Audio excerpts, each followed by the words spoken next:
Hey, Tom here from the Run Testers with another monthly roundup. This is the video where we talk about all the things we've tested over the past few weeks that we haven't been able to talk about in the other videos that we've been doing.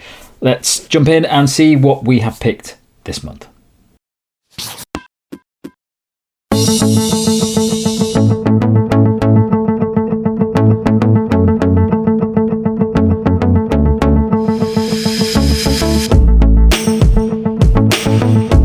Off my picks, I've got another fueling recommendation for you. This one is a chew. It's from OTE, who also happen to make some killer flapjacks. These little sticks of soft and easy to chomp chews pack 23 grams of carbohydrates in each little pack. There are apple and strawberry flavours, and the flavours are kind of palatable. They're not kind of cloying and artificial like some rum fuels can really suffer from. The packs are really super compact, pocket or belt friendly, but what really appeals to me about these beyond the flavour is how easy they are to actually chew, in that there's not much chewing required at all. I can easily launch a whole one of these in under a minute while kind of plodding slowly. And yes, I know you can just eat Haribo or Jelly Babies and that will be cheaper, but if you want variety in the mix of your fueling options, these are definitely a good thing to consider. So I just did a huge group test of running packs for Runners World that will be out in the magazine next month, testing everything from Soar's 260-pound ultra-light performance race vest to the big commuter packs from the likes of OMM, Silver and Camelback. This one from Kiprun really stood out as a great value option. It's a unisex 3-litre hydration kind of race vest. It's about as minimal as packs come. It's the kind of vest that I would use to carry water and a few essentials on kind of long Sunday runs, marathon training runs, maybe carry over into race day if you want to have something, or if you basically want to be more self-sufficient and do all of those things. And I would say for distances up to the marathon, it's really cut down to keep it light, but somehow manages to still squeeze in kind of 4 pockets, 2 soft front bottle holders into the mix. It ditches the main back compartment for a perforated mesh harness that keeps everything kind of nice and light and cool when you're pushing the pace. But that does mean that rear storage is limited to this sort of a mesh jacket stash basically. But there is ample room up front for those kind of basic race essentials, along with a built-in whistle as well. Unfussy adjustable front straps to help lock in the fit. I'd want more storage for ultras, particularly if there's obligatory race kit to carry. And one other note, I think this vest does run a little small, so I'd recommend going one size up if you like things a bit roomier. But for under £50, it will do a really solid job. It's a sound value hydration vest. Now, I'm not really a regular park runner. I think I've done about 6 or 7 in total over the years. But this app is something that a fellow runner showed me. Shout out to Stephen Daly, by the way. But it might just motivate me to do more. And if you're a committed parkrun attendee, I'd say this is a must-have app to have on your phone. It's free, and you simply plug in your name or your barcode to unlock a world of your parkrun performance stats, along with this kind of whole section on challenges that you complete, like the Old MacDonald challenge, where you have to run parkruns that start with EIEIO, or you can keep tabs on your parkrun alphabet and find parkrun locations nearby or far away to help you tick them off. It's a really wonderful treasure trove. If you're a data geek, it will really appeal. I love the pace and the annual analysis over time, where you can really see your progress. You can sort of see how you're progressing on individual courses, all of those things. So you get your whole history from parkrun in one place. And again, yeah, it's free and it's just super fun. So my theme for the picks that I've got this month is generally it's getting colder in the UK now, so I'm testing a lot more stuff that's designed for the autumn and the winter. And the first one I've got is the North Face Sunriser hoodie.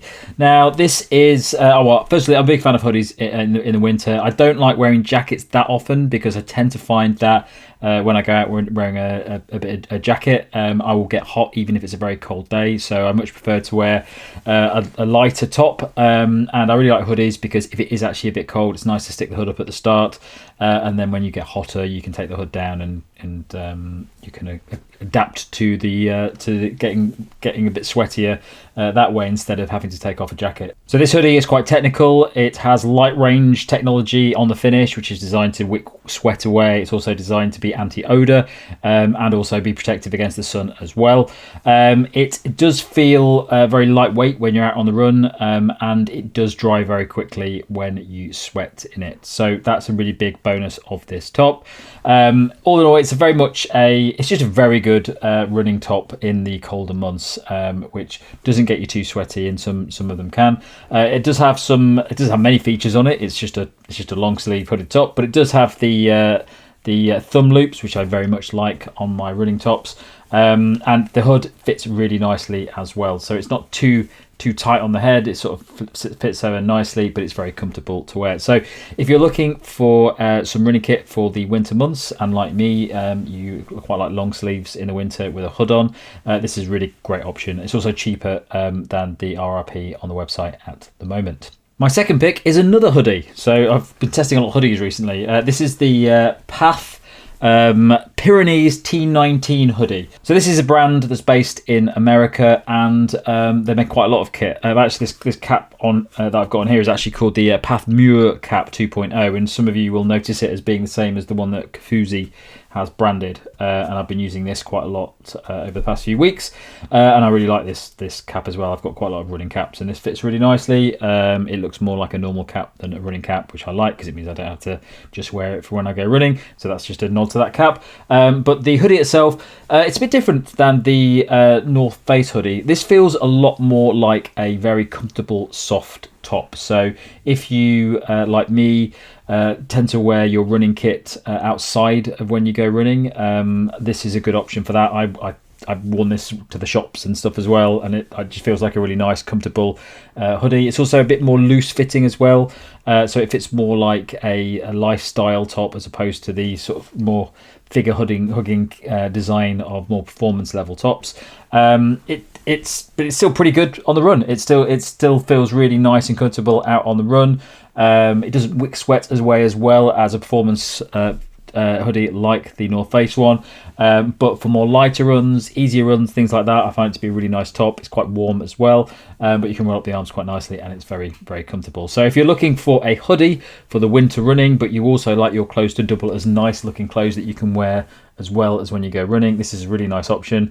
I've been testing quite a lot of Path Cup stuff recently, and it's got a really nice, smooth, comfortable feel to the fabric. So well worth a look if you want a nice looking hoodie for winter. My last pick is one that I went out for a run the other day, and at the moment in the UK it's quite difficult to gauge what you need to wear when you go out for a run, and I looked out the window and it looked really windy, and I went into my cupboard because I haven't been using jackets over the summer. I had a few jackets that I couldn't remember if I tried before, but I picked this one out, and it's the Montain Featherlight Nano Windproof jacket, and it is incredibly light. I think it's meant to be like 52 grams. And I picked this up and I took it out, and it was really, really windy. And I just had a t-shirt underneath it. And this, I wore this, and it is fantastic at protecting against the wind. It's not a waterproof jacket, it's just windproof, but you barely notice it on. It's so light. It's very comfortable. It just sort of sits nicely against the skin, but it does offer you a good level of protection against the wind, despite the fact that it's so light and unnoticeable on the body. It also packs into this tiny little pocket, so I really do like packable jackets, because quite often, as I said, when I go out for a run, I get annoyed at the fact that I've taken out a jacket normally halfway through the run. If it gets hotter, or I'm just sweaty, or I'm just running a bit harder, I hate having a jacket on and I've got to carry it or tie it around my waist, which I don't really like doing because it flaps around and it always loosens by the end of the run. But this has this little pocket in the back of the collar, which rolls up to be tiny, which I'll do now with the magic of camera work. There you go. So this tiny little pack it wraps into, and you can just stick it into your pocket or put it in your running belt, and it's still really light. You don't really notice it. Or you could go out for your run and you could have it like this and use it if it does start getting colder. Quite often when I go for a run up on the downs, it's absolutely fine on the ground, but as soon as you get up to the top of the downs, it's very, very windy, so this is a great option for that. And it's not too expensive for a very high performance bit of kit as well, so worth looking at if you're looking for a new jacket and you're not a big fan of wearing chunky jackets that actually get you really, really hot, because this is a really thin, lightweight one.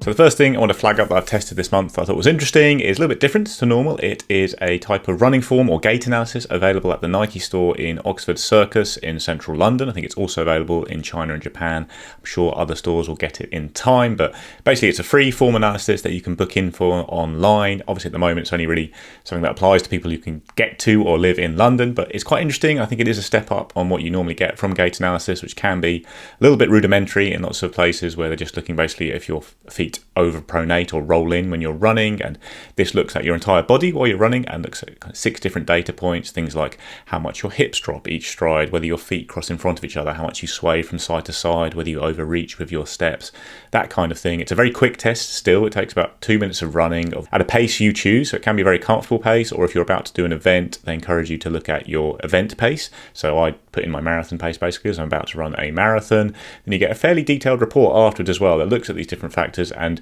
judges what maybe you might be able to improve by doing things like running drills or strength and conditioning work. And also we will suggest some Nike running shoes, obviously, that apply to you. Like with all these running form analysis, the end result is always some kind of suggestion of running shoes because that's why it's in running stores. But it's at the end of the report. It's not something you really have to listen to too much, and you do get, I think, a more interesting and detailed look at your running form than from most gait analysis. I think running form is an area that gets a little bit overplayed. I think it's an individual thing and everyone will look a bit different. I'm not sure there is a perfect running form at all, but it can maybe highlight things you might want to work from. So my test, I think there was interesting stuff for me, both in terms of I wouldn't have to work on or what they might think I do have to work on. So I was interested to see that I don't really have too much hip drop. That's pleasing to me. I've done a lot of core workouts to try and avoid that kind of hip drop you get towards the end of marathons in particular. I've got quite a level and lack of bounce in my running style, which is a good thing in this sense. And then one thing I could work on is I overreach a little bit with my stride pattern. I could look at doing some drills to try and pull my legs back further to create a more circular motion, get a slightly higher kickback with my running style, that kind of thing. It suggested that if you are going to work on these kind of things, you do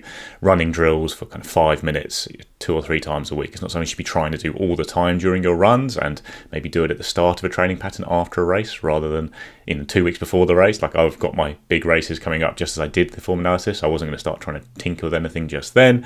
And you also get links to some strength and conditioning workouts you can do in the Nike training app, which is free. So obviously it's all very Nike branded and that kind of thing. You get suggestions for shoes from Nike that will fit that running style that they think you have, but actually the analysis you get, I think it's interesting, it's pretty detailed, and it's a step up on what you're going to get for free elsewhere. Obviously it's only available, like I say, at the Oxford Circus store at the moment, but quite an interesting to do if you can book in and try it out. Then the second thing I've tried out this month is Puresport's Ultra Electrolyte sachets. These are the equivalent of electrolyte tabs that you dissolve in water to basically replenish sodium in particular that you sweat out during hot runs or long runs or anything like that. The Puresport electrolytes I think are pretty solid. Like they're very similar to what you're getting elsewhere, but you do have some interesting flavors. You get a slightly broader range of electrolytes within them, like they have some potassium, magnesium and calcium in there as well, whereas mostly they focus on sodium if you're looking at electrolytes in general, which is the thing you most need when you're running. That's what you sweat out the most.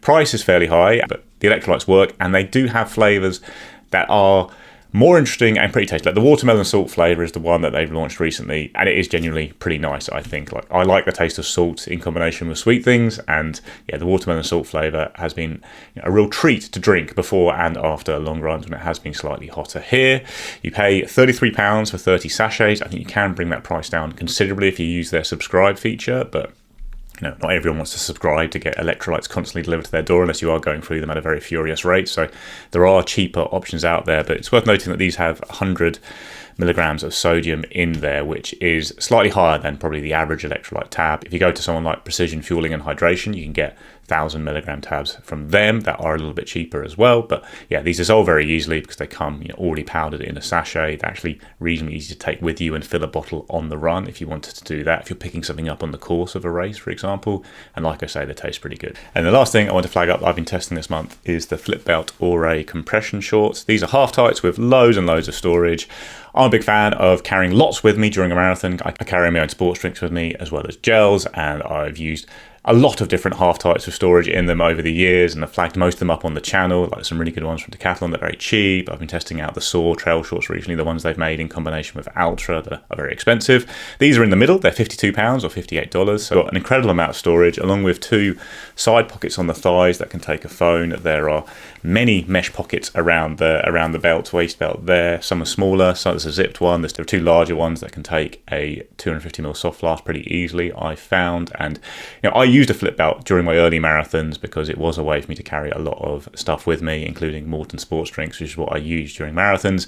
Flipbelt is now expanded into shorts because lots of people are now just using high storage shorts rather than having to wear shorts and a running belt. You can get it all in one, and the fit's really good with these. I found them really comfortable. It's a pretty nice range of colours. This sea green is quite nice, I think. Used them for a couple of longer runs, carrying a fair bit of stuff. There's no bounce. It's easy to carry everything in there. I personally prefer a setup on shorts where they have more just big open pockets on them, so you can kind of choose what to pick in. This selection of small pockets and zip pockets means actually that some of the pockets can't take a soft flask or bigger things that I want to carry with me. But yeah, the fit's very good. You can take loads in there. They're comfortable. They're pretty well priced. Good range of colours. So yeah, if you are someone like me who uses half tights with lots of storage, the Flipbelt Ouray compression shorts are definitely ones to consider. That's it from us on Essentials this month. Thanks a lot for watching. Don't forget to like, subscribe and click that little bell. If you're going to catch them below, you can find it to our podcast, which comes out a couple of times each month. Thanks a lot for watching. Catch you next time.